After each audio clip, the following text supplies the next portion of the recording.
Begitu mengerikannya siksa kubur, sehingga wajar jika Khalifah Utsman ibn Affan pernah menangis ketika baginda Rasulullah Muhammad SAW berkhutbah dengan tema tentang pedihnya kematian.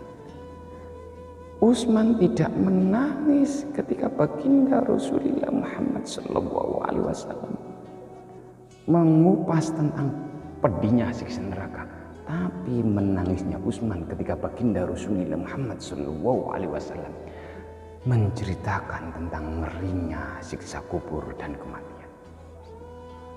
Menangisnya Utsman ini bukan tanpa alasan. Hal ini mengingat sebagaimana firman Allah dalam surat Al-Mudaththir ayat 42-43, "Ma salakakum fi saqar?" Ketika penduduk surga jalan-jalan menikmati indahnya panorama di surga, kenikmatan yang begitu luas, penduduk surga bertanya kepada penduduk neraka, "Ma salakakum fi saqar?" Apa yang menyebabkan kamu masuk neraka Saqar? Di situ ada dhamir mukhot. Orang yang diajak bicara bukan hanya satu, tapi jamak lebih dari satu.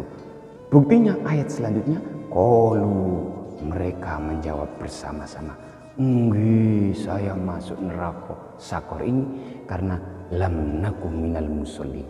Karena di dunia dulu nggak pernah sholat. Walam nakun nud'imul miskin, dan saya dulu di dunia juga nggak pernah memberi makan fakir miskin. Apa hadirin? Enaknya kenapa Utsman bin Affan tidak menangis ketika baginda Rasulullah Muhammad SAW bercerita tentang pedihnya siksa neraka, tapi menangisnya Utsman ketika baginda Rasulullah Muhammad SAW bercerita tentang pedihnya kematian? Karena di neraka ada temannya bersama-sama.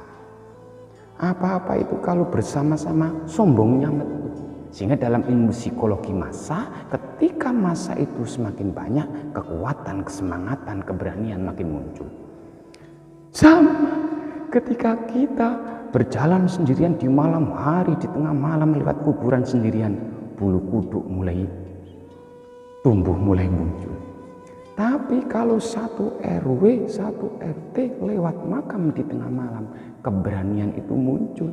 Itu karena di neraka banyak temannya.